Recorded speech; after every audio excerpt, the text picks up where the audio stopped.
मुझे, कोई है, बचाओ मुझे, बचाओ मुझे। रुको, कहता हूँ मैं, रुक जाओ।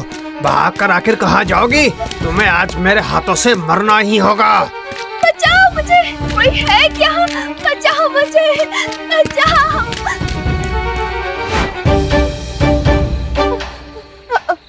मुझे बचा लीजिए, वो आदमी मुझे मार देगा। बचा लीजिए मुझे, बचा लीजिए। रुक रुक रुक जरा। भागना ना पाए, पकड़ो उसे।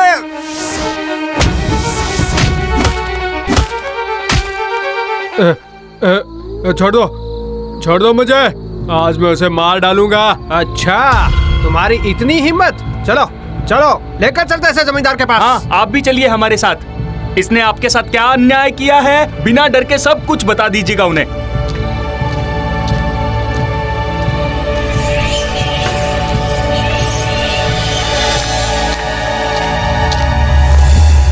क्या हुआ? और ये कौन है? जमींदार जी, ये औरत का कहना है कि ये आदमी उन्हें मारना चाहता है। हमारे सामने भी इस आदमी ने उसे धमकी दी थी। क्या? इसकी इतनी हिम्मत?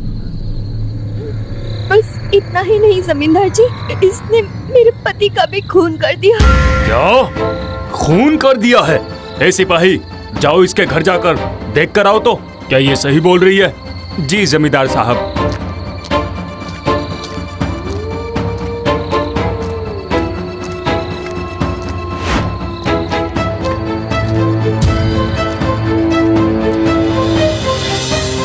अरे, उसने तो सच में खून कर दिया है। लेकिन इसके चारों ओर सोना क्यों बिखरा हुआ है?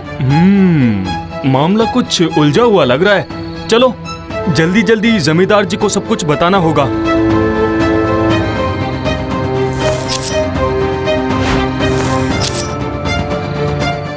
इतना सारा सोना, क्या मामला है? तुम्हारे घर में इतना सारा सोना आखिर कहाँ से आया है? मुझे कुछ नहीं पता है जमींदार जी। कौन सा सोना? झूठ बोल रही है, झूठ बोल रही है।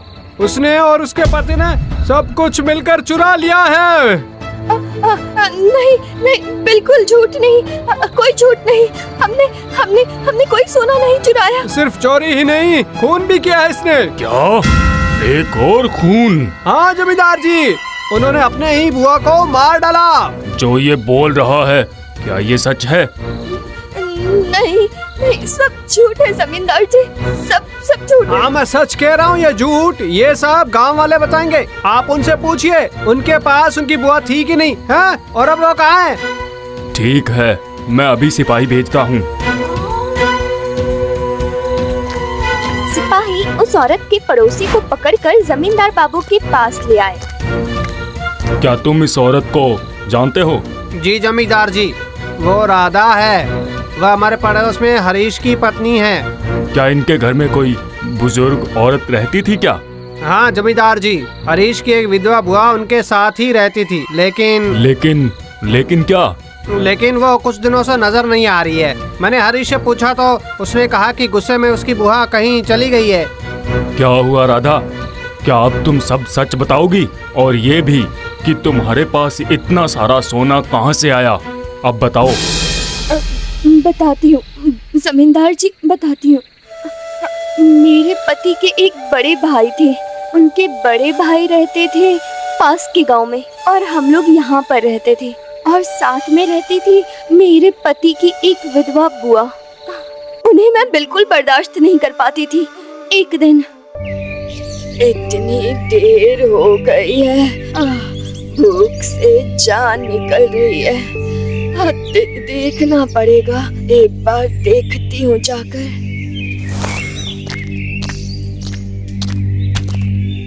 ओ राधा, सारे बर्तन उठा क्यों रही हो तुम? अब मुझे खाना नहीं दोगी क्या? हाँ, अभी थोड़ी देर पहले ही तो सब्जी रोटी खाकर बैठी हैं, और अभी फिर से खाना मांगने के लिए आ गई हैं? थोड़ी देर पहले कब?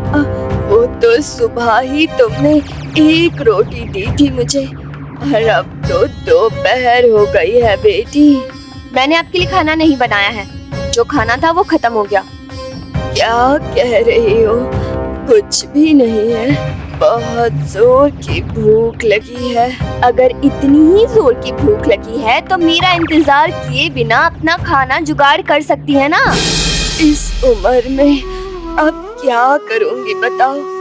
खुद का तो अपना एक बेटा भी नहीं है। मैं तो बचपन में ही विधवा हो गई थी।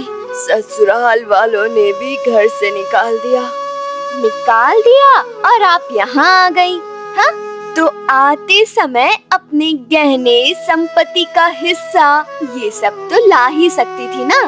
तब तो फिर मैं आपको रानी बनाकर रखती। उन लोगों ने कुछ दिया ही नहीं। चलो ये सारी बातें बाद में बोल रही हूँ। थोड़ा सा चूड़ा तो दे दो, भूख लगी है। हाँ, वो सब कुछ नहीं मिलेगा और हमें तंग किए बिना जाइए ना। वो पास के गांव में जेठ जी रहते हैं ना, उनके पास चले जाइए। ये मेरे दादाजी पिताजी का घर है। इसे छोड़कर कहीं भी जाने का मन ही नहीं करता है। तो फिर और क्या, यहीं बैठे बैठे हमारा खून पीते जाओ और खाते जाओ। इतनी बूढ़ी होने के बाद भी पता नहीं मर क्यों नहीं रही है। इतनी बड़ी बात बोल दी तूने मुझे। हाँ ठीक है, मैं चली जाऊंगी और कभी वापस नहीं आऊंगी। चली जाऊंगी मैं और अब मैं कभी नहीं आऊंगी। मेरी बात सुनकर बुआ जी रोते रोते घर से निकल गई। जाने से पहले वो गौशाला से एक रस्सी अपने साथ ले गई। जब बुआ जी चलते चलते जंगल तक पहुंची तब तक शाम हो चुकी थी। नहीं, यहाँ नहीं। मैं घने जंगल में जाकर मरूंगी ताकि मरने के बाद उन्हें मेरे मरने की खबर ना मिले। मैं ये भी नहीं चाहती कि उनके हाथों से मेरा अंतिम संस्कार हो।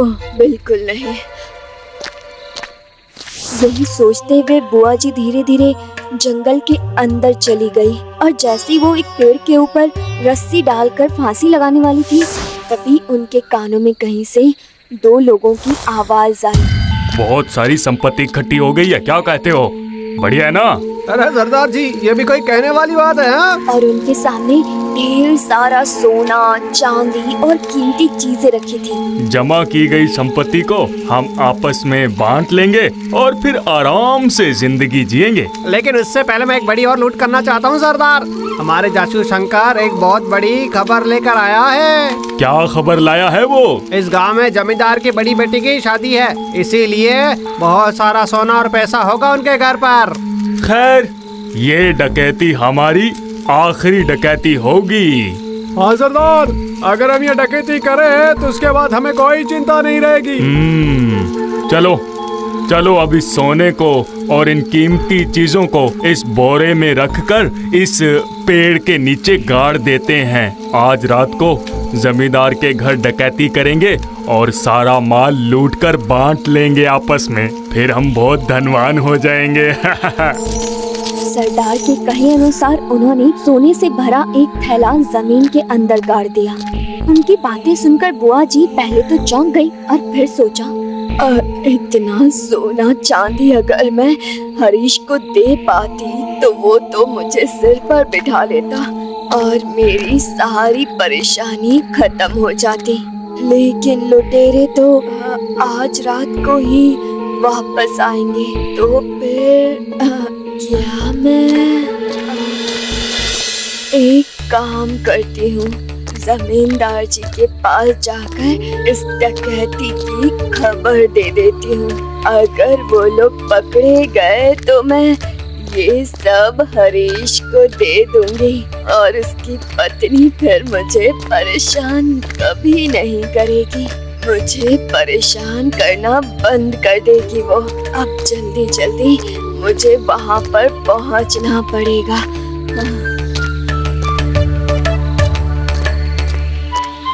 सिपाही, ओ सिपाही, सुनो जरा इधर आओ, अब मुझे कुछ बताना है। क्या हुआ, क्या बात है माँ जी? सुनो, आज मैं जंगल में लकड़ी काटने गई थी, तब मैंने वहाँ देखा कि डकैत का एक दल आपस में बात कर रहा है। वो कह रहे थे कि आज रात वो जमींदार जी के घर पर डकैती करेंगे। क्या आप सही बोल रही हैं माँ जी? मैं बिल्कुल सही कह रही हूँ। अब इस उम्र में झूठ बोलकर क्या फायदा होगा। मुझे तो इस बात का पता चलते ही भागकर सीधे यहाँ आई मैं तुम्हें खबर देने। आपने बिल्कुल ठीक किया माँ जी, बिल्कुल ठीक किया। चिंता मत कीजिए, वो लुटेरे आज के बाद कहीं भी दूसरी जगह डाका नहीं डालेंगे। आप निश्चिंत होकर घर जाइए, जाइए। सिपाहियों की बात सुनकर बुआ जी कुछ दूर जाकर एक झाड़ी के पीछे छुप गई। ये देखने के बाद कि लुटेरों को आते ही गोली मार दी गई। बुआ जी आधी रात में घर के दरवाजे पर आई और दरवाजा खटखटाने लगी। मैंने जैसे दरवाजा खोला, ये क्या? आपने तो कहा था कि आप वापस नहीं आएंगी, तो फिर इतनी रात को यहाँ क्या कर रही हैं आप, बताइए। अरे मेरे पास एक अच्छी खबर है। मामला क्या है बुआ जी? हैं? और इतनी रात को आप कहाँ से आए हैं बताइए, और इतनी रात को क्यों चिल्ला रही हैं?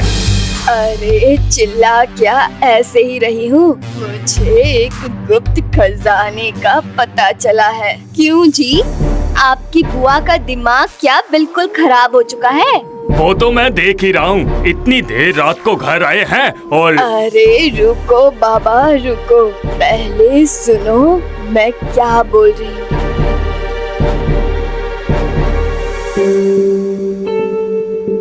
बुआ जी, आपके पास तो कोई काम धंधा है नहीं, मुझे पूरे दिन काम करना पड़ता है, हैं? इतनी देर रात को आपकी बकवास सुनकर अपनी नींद बर्बाद करने का कोई मतलब नहीं है। सो जाइए। सही कहा आपने, खजाना मिल गया। अरे मेरी बात पर एक बार यकीन तो करो तुम। ठीक है, आज शाम को जमींदार जी के घर पर डाकू आए थे या नहीं, खबर ले लेना, सब पता चल जाएगा। अगले दिन सुबह होने से पहले ही लुटेरों की मौत की खबर पूरे गांव में फैल चुकी थी। जब हमारे कानों तक ये खबर पहुंची तो हमें समझ आ गया कि बुआ जी झूठ नहीं बोल रही थी। फिर हम बुआ जी के पास गए। बुआ जी, ओ बुआ जी, ये देखिए हम दोनों आपके लिए क्या लेकर आए हैं। कौन? अरे अच्छा तुम दोनों। क्यों क्यों क्या हुआ बुआ जी? हम नहीं आ सकते हैं क्या? उठिए, देखिए देखिए राधा ने आपके लिए क्या बनाया है सुबह सुबह। देखिए बुआ, आपकी पसंदीदा पूरी और खीर बनाई है मैंने, खाएंगे ना? बोलिए। हाँ, पूरी और खीर सच में मेरे लिए है? मैं कोई सपना देख रही हूँ क्या? अरे नहीं, ये क्या कह रहे हैं बुआ जी? नहीं, खाइए खाइए, आप खाइए।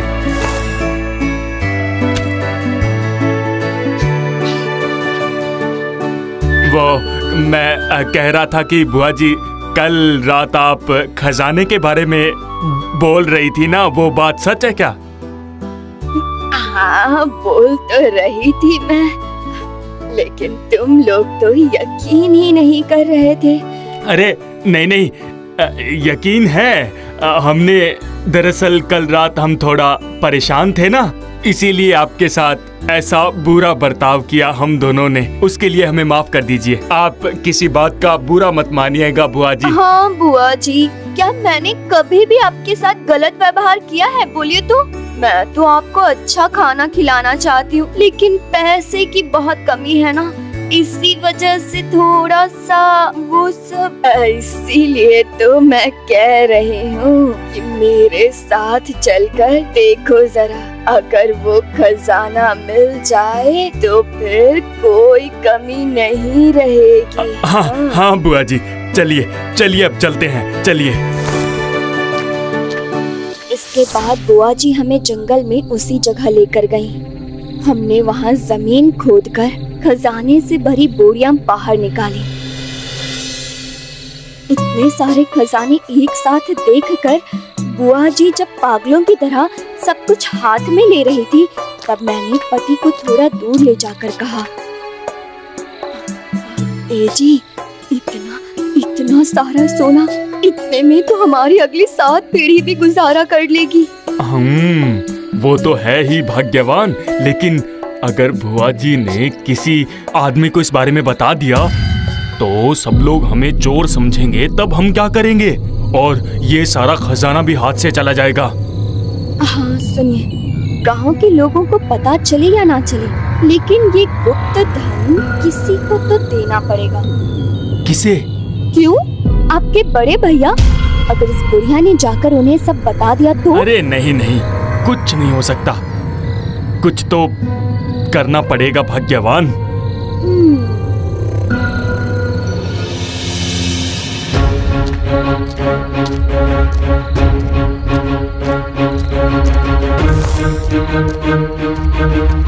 ए जी, मिल गया, उपाय मिल गया। क्या उपाय मिल गया है तुम्हें? ये देखिए, कल यही रस्सी लेकर आपकी बुआ जी मरने के लिए निकली थी ना। चलिए, उनकी अंतिम इच्छा हम पूरी कर देते हैं।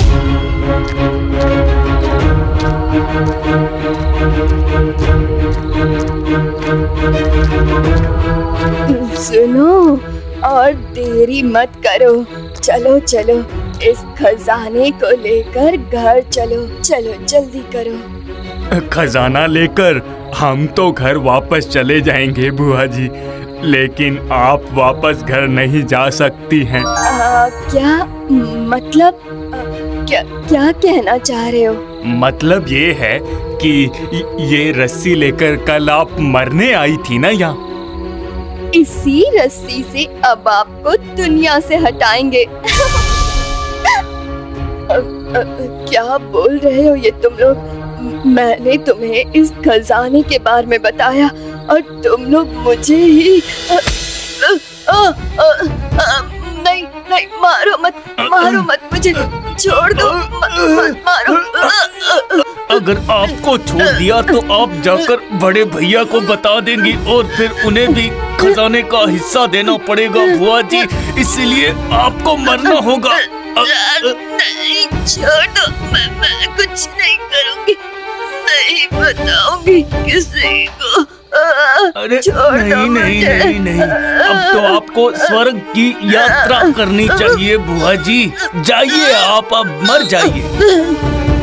बुआ जी की मृत्यु के बाद उनकी लाश को हमने पेड़ पर लटका दिया और खजाना लेकर घर आ गए। छी, कितने क्रूर और बेरहम लोग हो तुम। लेकिन तुम कौन हो? उन डाकुओं को तो मैंने खत्म करवा दिया था। मैं उन डाकुओं का गुप्तचर हूँ जमींदार जी। मैंने ही उन्हें आपके घर के बारे में बताया था। तुम्हें इन सब के बारे में कैसे पता चला? ये सुनकर कि हमारे सभी डाकू मर गए हैं, मैं कुछ दिनों के लिए छुप गया था। फिर मैं हमारी सारी संपत्ति लाने के लिए जंगल में गया था और फिर मैंने देखा कि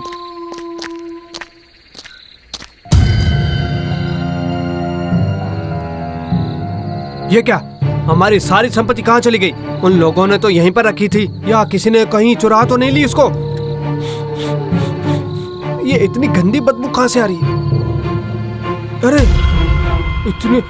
इतने घने जंगल में लाश किसकी है? क्या उन्होंने आत्महत्या की है? इधर खजाना गायब है और इस तरफ देखूं तो एक लटकी हुई लाश है। एक बार गांव में जाकर पता लगाना पड़ेगा।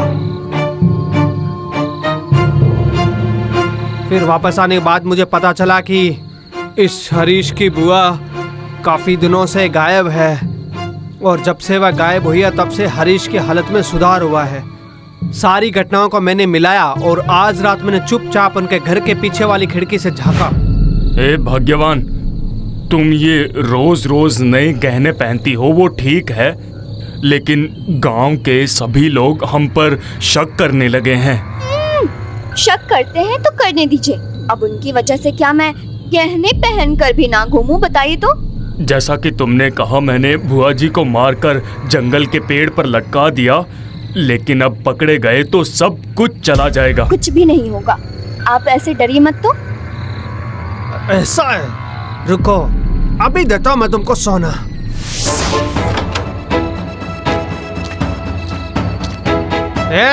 दो, मुझे मेरा सोना वापस दो। कौन कौन हो तुम? तुम दोनों का यम हो।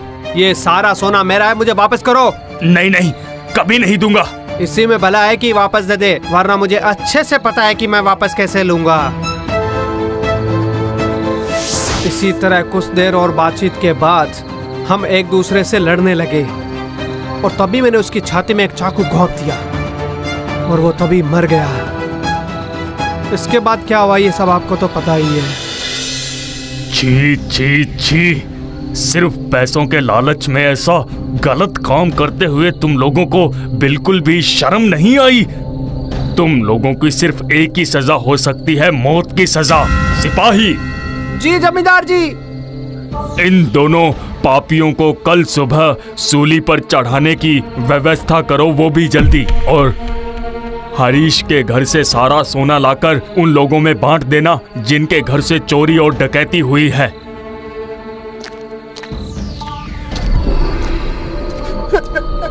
हे भगवान, लालच की वजह से आज मैंने ये क्या कर दिया। आज ना तो मेरी संपत्ति बची है और ना ही मेरा पति, और मुझे भी मौत की सजा सुनाई गई। मुझे माफ कर दीजिए जमींदार जी, ऐसी गलती मैं कभी नहीं करूंगी। मुझे छोड़ दीजिए, जाने दीजिए, मुझे माफ कर दीजिए। मुझे ऐसी सजा मत दीजिए, मत दीजिए ऐसी सजा।